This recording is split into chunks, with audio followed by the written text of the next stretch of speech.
Hello. I didn't think I'd be doing this again this soon, but yeah, it's time to have arguments about film criticism and art, I guess, because this guy by the name of Patrick Willems is a moron. He is an absolute moron. I've watched 5 minutes of this video, and it's entitled "Shut Up About Plot Holes," where he's basically saying plot holes don't matter, and then double backing and saying that plot holes do matter in some cases, but then saying that they don't matter at all. So this whole film is just one big walking, talking contradiction. I watched Smaller Rags and Dishonored Wolf. They did a live stream on this video, responding to it together. So it's just like, listening to this dude. It's like, what in the hell is he talking about? And this might turn into another Major League thing, which isn't the greatest thing, because like I said, I didn't really want to do that. But I got nothing better to do. I'm going to get into this. This dude needs to be responded to big time. So let's get into it. Hopefully I can I just need to do it. On a G4 wireless microphone system.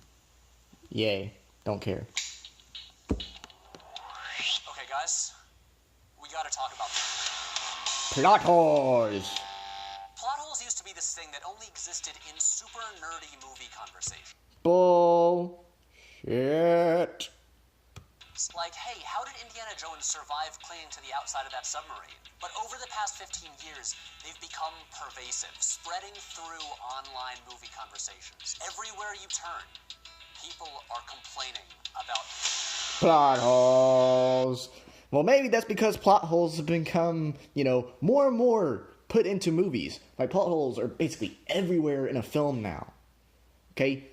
A lot of these modern films are just more and more complex, but a big cost to that is the fact that there's a lot of contradictions. And he's going to talk about stuff like Lord of the Rings and Star Wars. Well, Star Wars is a big expansive universe in 6 movies.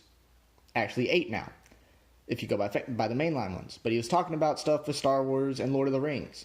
Well, Lord of the Rings movies are fucking long.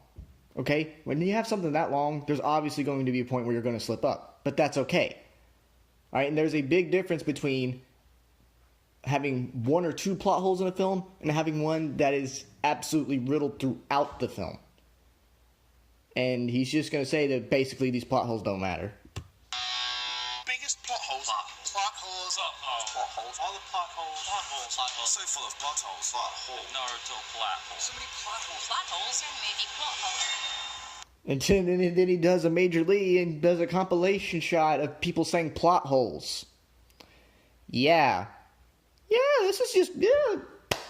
Congratulations, asshole. You've basically vilified half the internet. I'm surprised he didn't even put Mahler on there, considering he had 5-hour video series over The Last Jedi's plot holes and how it basically fucks with the series continuity. Back in April, when A Quiet Place opened, my Twitter and Facebook feeds were filled with people complaining about all the plot holes. I saw one guy say he'd made a list of 41 plot holes in that movie. Well, based on what I've heard about the movie, it's like, there's a lot of plot holes in it. I haven't seen it, but I know the premise.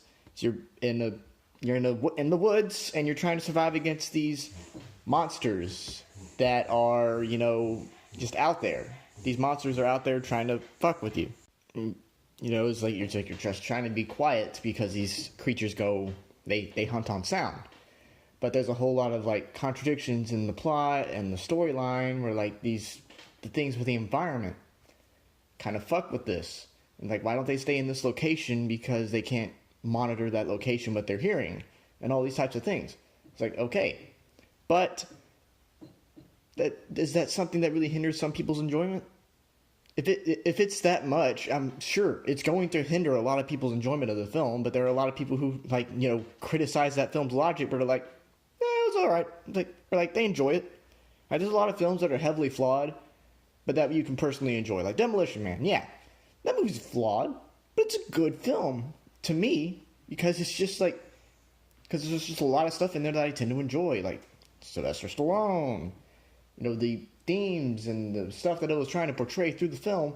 It's It's like, yeah, it's a good film. It's a well-acted film. It's got a lot of good choreography. Direction's kind of off in some places, but the music's good. And, some of the things in the film are well shot. So it's like but like, this is the thing. There are different templates. There's a different scale for where movies can be viewed subjectively and objectively. And he's not trying to do it in that sense where you can have an objective scale and a subjective scale. It's all subjective. But here's the thing. No one seems to actually know what a plot hole is. Way to criticize people's intelligence, retard. And all those plot holes people complain about, they don't actually matter. That is an absolute fallacy. Plot holes do matter. No matter how small or how big. The difference is, can they fuck up the movie? Because can they fuck up the movie that badly if they're that big or that small? And, there's a lot of plot holes in movies, okay? There are movies with tons and tons and tons of plot holes. Okay, we know this. There are films that are pitch perfect in that aspect, though. And like Mahler said in that live stream, it's the ones that have no plot holes are ones when they're generally dealing with just the characters. Like John Carpenter's The Thing. I'm pretty sure there's no real plot hole in that movie. Because everything is just, a lot of the movie is just you dealing with these characters stuck in a precarious situation. And the more you learn about the thing, the more you learn about the logic, the more you start to realize, that there's not a lot of options here. Alright, I don't think there's really a major plot hole in that film. And that's one of the reasons why the film stands the test of time and is so well written and well directed. But my thing is, there's just, saying that a plot hole just does not matter, no matter how big or how small, okay? It does matter. It has to matter, otherwise the film is kaput. So, what is a plot hole? People's definitions vary, but here's the generally accepted one that I use. A plot hole is a point in which a story breaks a previously established rule about its own universe. Which is true. Or you can do the one Mahler did in his video. Let me go find it. Well, you don't know the actual definition of plot hole, so let's start here. In fiction, a plot hole, or plot error is a gap or inconsistency in a storyline that goes against the flow of logic established by a story's plot. Such inconsistencies include such things as illogical or impossible events, and statements or events that contradict earlier events in the storyline. Yeah, so it's a very basic definition. It's just a plot error. It's something that goes against the line of logic that has been put forth by the film. Okay, so what the guy's saying is right. I mean, he does make good points. It's how he words everything in his cohesiveness with this video is the main thing that me and so many other people have a problem with. Because he's strawmanning so many people's perspectives about the definition of what a plot hole is. Okay, plot holes aren't complex things. They are a plot hole. That is why people call them plot holes. They are an error. They are a mistake. They are things that need to be corrected. Otherwise, it will screw with things later on, especially when your whole story rides on a particular line of logic.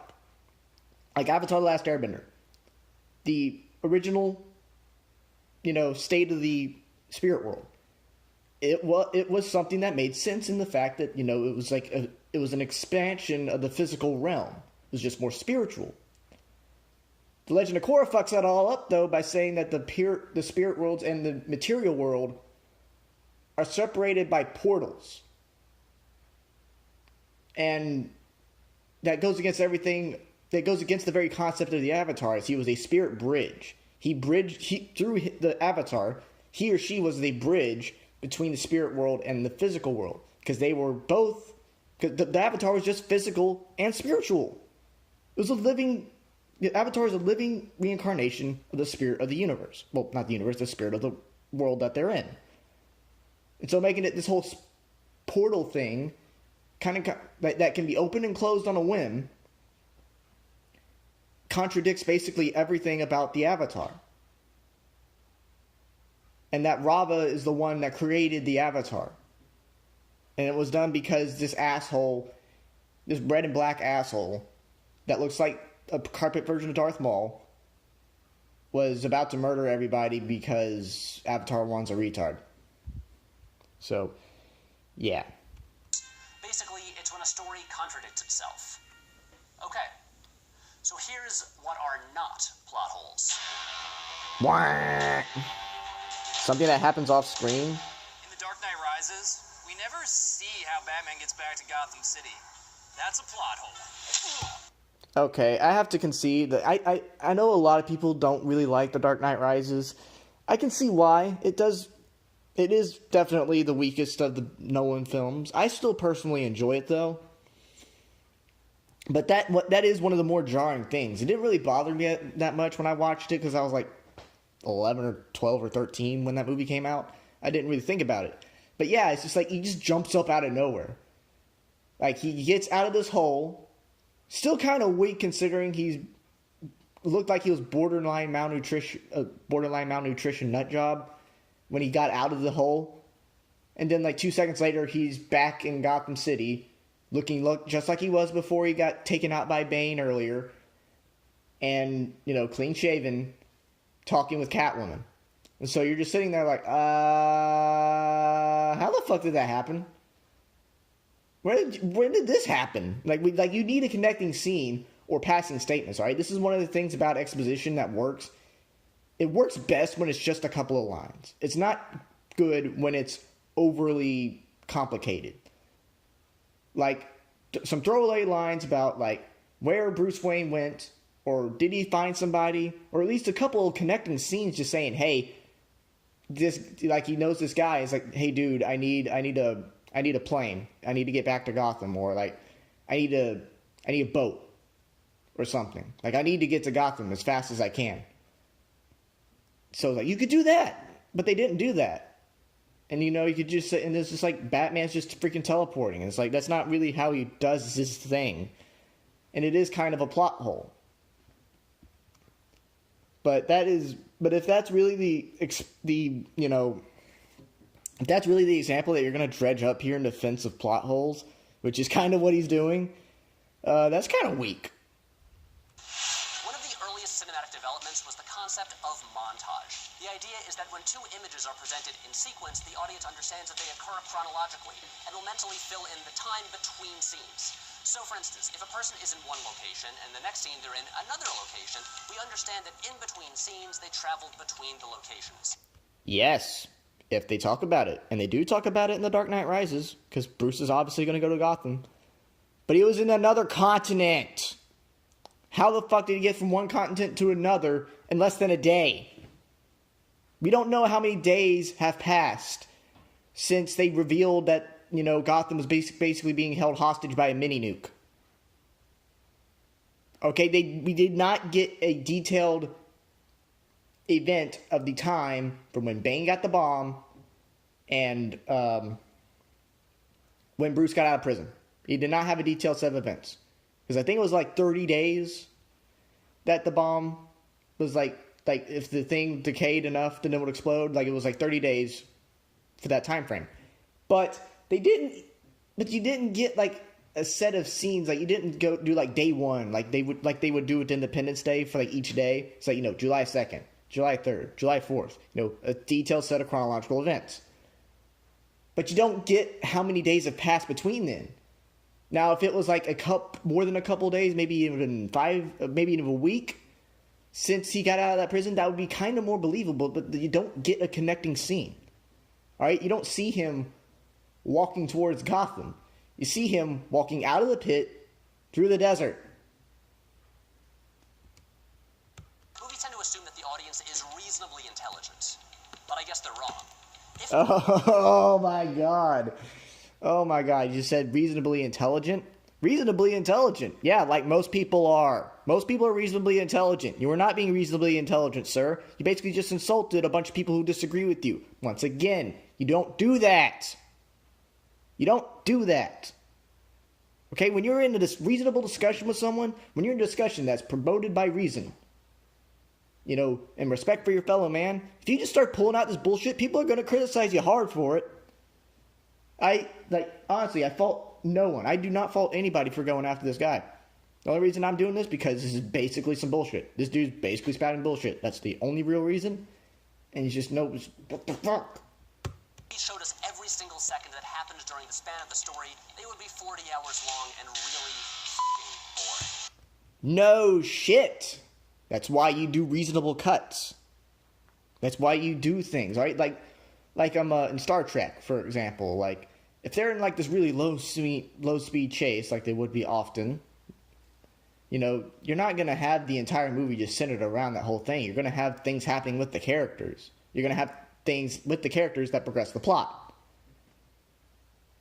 Now, the whole thing with the Batman thing is we didn't need 40 hours to see where he got to go to freaking get a plane or a boat to go to Gotham. You did not need all of that. All you needed was two things. A connecting scene. A contact, a character that would help him. Maybe he contacts Alfred in retirement. You could have done so many fucking things with that, and they didn't do it. That's why so many people are pissed off about it. Well, not really pissed off about it. They just criticize that. Because that's still a big thing. When a character does something you wouldn't do. Yeah, there's so many plot holes in A Quiet Place. Oh, it's such a great movie. I mean, like, why did they decide to have a baby? And why didn't they just move to the waterfall? That does make sense. Why would they have a baby when the baby would be crying? And if the waterfall can kind of cancel out sound to where they can just live behind it, why wouldn't they live there? But I don't know. I haven't seen the movie, so just keep it going. Just keep it going. This is the one that really drives me nuts. Movies are, for the most part, about human beings, or at least characters who think and act like human beings. And you know what human beings are not? Logical. People are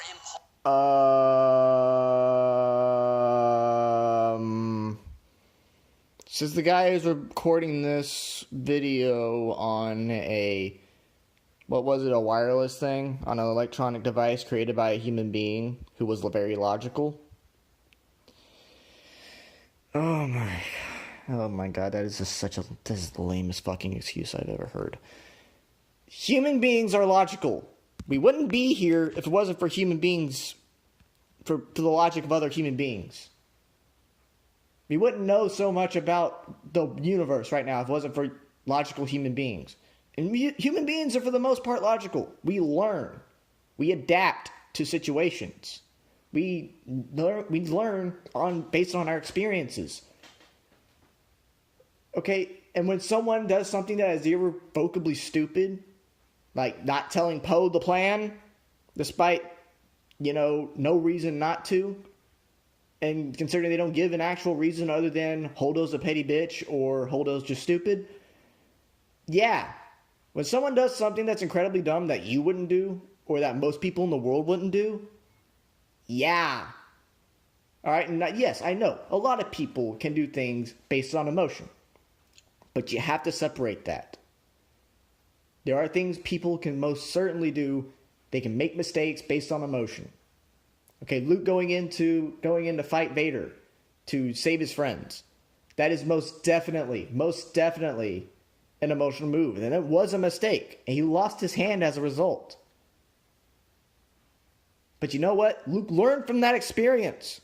He learned from that experience. When he found out he was his father, he was dead set. He was fucking determined to bring his father back to the light.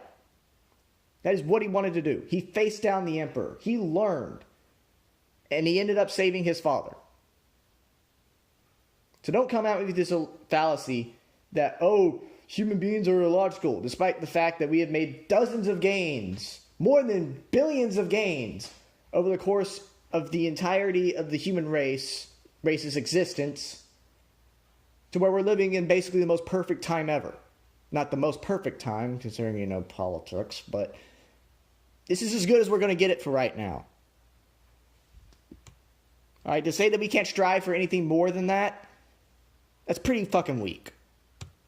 They make choices based on emotion. Not everyone thinks exactly the same. And also, people make mistakes. In Star Trek, Vulcans live dominated by logic, and it's established that acting logically is at odds with acting human. Yeah. because, Vulcans are logical beings. They don't really have time for stuff without emotions, but they still took wives. They still had kids. Vulcans still engaged in some things with emotion. Do you not realize how many times Spock was thrashing shit in the original series? Like, seriously, I could go on YouTube right now, just search up Spock thrashing a room. They should even show this in fucking Transformers 3, for Christ's sake. Of Spock just thrashing a room. Okay? That's what makes Spock so interesting. His culture is dominated by logic and reason, but there are times where he can get emotional. So it's just like, what? So if everyone acted totally logically all the time, only making the most logical decision in any situation, no one would be acting human. Thus, there would be no conflict, which would lead to no drama, which would lead to no stories. But like I just said, that is the thing that makes Spock interesting. He's in a culture that is dominated by logic and reason, but he can also feel emotion. He expresses it more than his fellow Vulcans do. That was one of the big things about Star Trek 2009, and I'm pretty sure that was a pretty big part of Spock's character in the first place. Like, gah! And movies would be really boring. Why? A plot contrivance. There is a huge plot hole in Star Wars. I mean, come on. Why would the Death Star have such an obvious design flaw? What? It's a big fucking space station. Of course everything's gonna have a design flaw. Nobody can make things fucking perfect, okay? The fucking Titanic was said to be an unsinkable fucking ship. Unsinkable. You know what happened? It fucking sunk. It sunk because either somebody fucked it up with a fire or somebody hit it with an iceberg. Well, no, not somebody hit it with an iceberg. Something fucked up on the inside that burned up and killed the ship from the inside out. Or hit the iceberg, which caused the thing to fuck up from the inside out. Okay? Nothing constructed by humans is perfect. And that's not a plot hole. That's not even really a plot contrivance. It's a weakness. It's something that's a plot device. It's used to show that there is a weakness in this thing that can defeat the enemy. Alright, and if you say a plot hole is a plot contrivance, what the fuck are you doing? Alright, that's like I said, that's not even a plot contrivance. It's such an obvious design flaw. It's like, it's a small thermal exhaust port that's only 2 meters wide. They parody this in fucking Robot Chicken, for Christ's sake. Okay? 2 meters! That's not very big when you're talking about the entirety of the fucking Death Star. Okay? Now, if you were to say something along the lines of, like, in Return of the Jedi, where there is no small thermal exhaust port, where they just expanded it so where whole ships can fucking fit in and go straight to the core, that's a problem. That's a major problem. Despite the fact that, yes, that Death Star was also 2 times bigger than that, it was also unfinished, but, you don't do that. That thing, you don't freaking expand that area to where whole ships can fit in and just basically go in and fuck things up. Like, jeez, that's stupid. That's something you can complain about in Return of the Jedi, but they don't. A small thermal exhaust port that's only 2 meters wide is not as bad a problem as a small, big-ass thermal exhaust port that can have people fit in through it and go straight to the core and fuck things up. Okay, some of these can be valid complaints. Sometimes there's a story developed.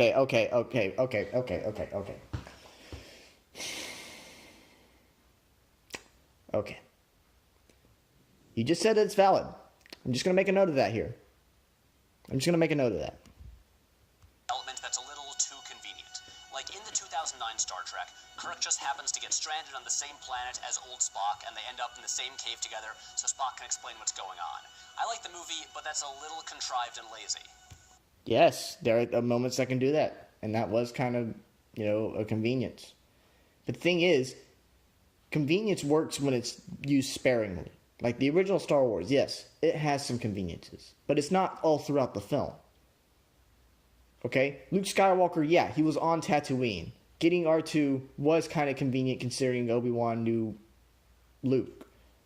and that R2 was coming to find Obi-Wan. But it was going to find somebody eventually. It was going to find somebody eventually. All right, this is a point that Rags and all of them guys made when they were, discussing this. Okay, like there's a lot of plot conveniences in every Star Wars movie, but there's a difference between some that are used sparingly, spaced out in between, to when everything is a convenience. Like, Rey and Finn just randomly having the Falcon right there on the planet, even though it wasn't really established why it was there, and then Han and Chewie picking them up like literally right after they escaped Jakku. That's convenient. That is very convenient, and it's very lazy convenient. But it's not a plot hole.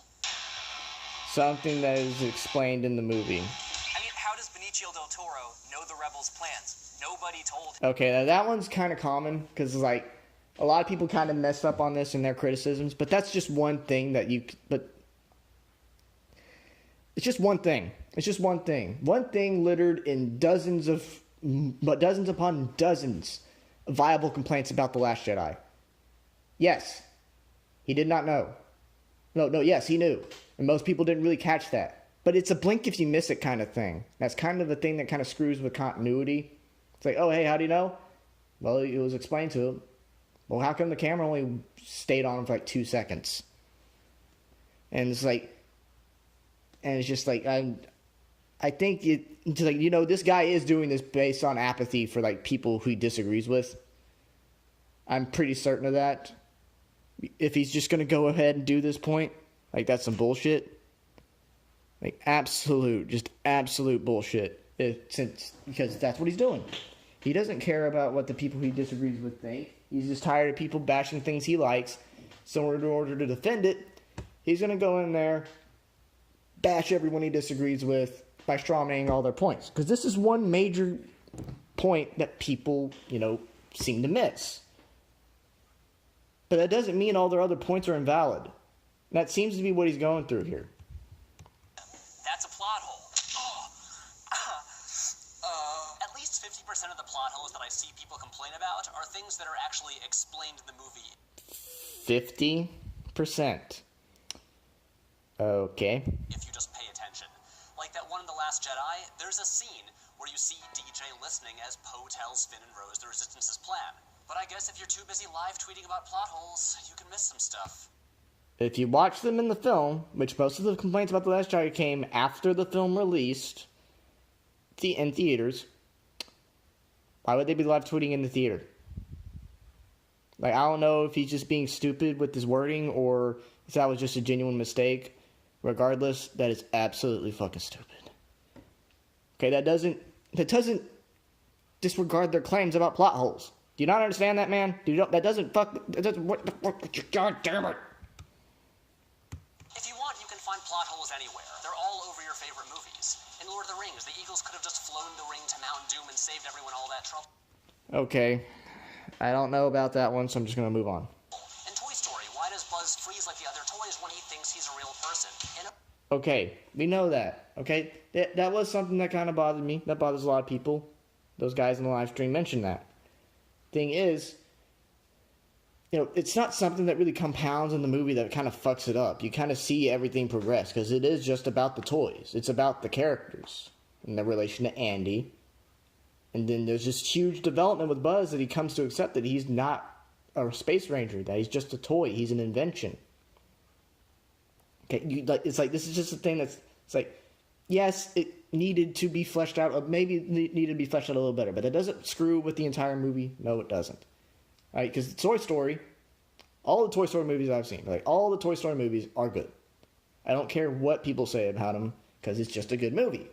Now you're probably saying, well, you're kind of doing what he's doing here. It's like, no, because I can prove it. Because the films are about the characters. They're about deep interwoven connections between each and every toy. Okay, Slink, he's a subservient dog. Well, he's a dog, and he's loyal to Woody. Like, one of the big things about Slink is that he's very loyal to Woody. Okay? And when Slink is hurt, he's normally calling for Woody. And that kind of hurts deep because you're connected with these characters. They are well developed. You know what they mean to each character, so you're just like, oh my god, what the hell's happening? And then the thing with Woody and Buzz. Woody and Buzz, they just hated each other. Woody was jealous because he thought that Buzz was going to be his favorite toy, be Andy's favorite toy, and then he even goes to the point where he downright almost kills him, and then they both get stuck in Sid's yard after he tries to after he finds him, but he ends up saving him, and they develop when Buzz finally realizes that he's a toy, they finally reconcile their differences. They reconcile their differences and thus become great friends, and that resonates through the next two movies, especially in that scene where Woody in Toy Story 2 was like, I'm not going back to Andy's house. I want to go to Japan. He says no. And, there's this huge parallel between the first one where Woody and Buzz have basically the same conversations about being a toy as they did in the first movie. And so you see them disagreeing on this aspect, and then they go away. And so you just felt kind of emotionally drained because it's like, holy crap, Woody just turned his back on Andy. It's like, that's holy crap. And then, seeing all the stuff with Jesse and all that, and all the stuff when he was with them, it just kind of makes you feel it's like, this is well developed. Well developed. Yeah, there's flaws, but it was well developed.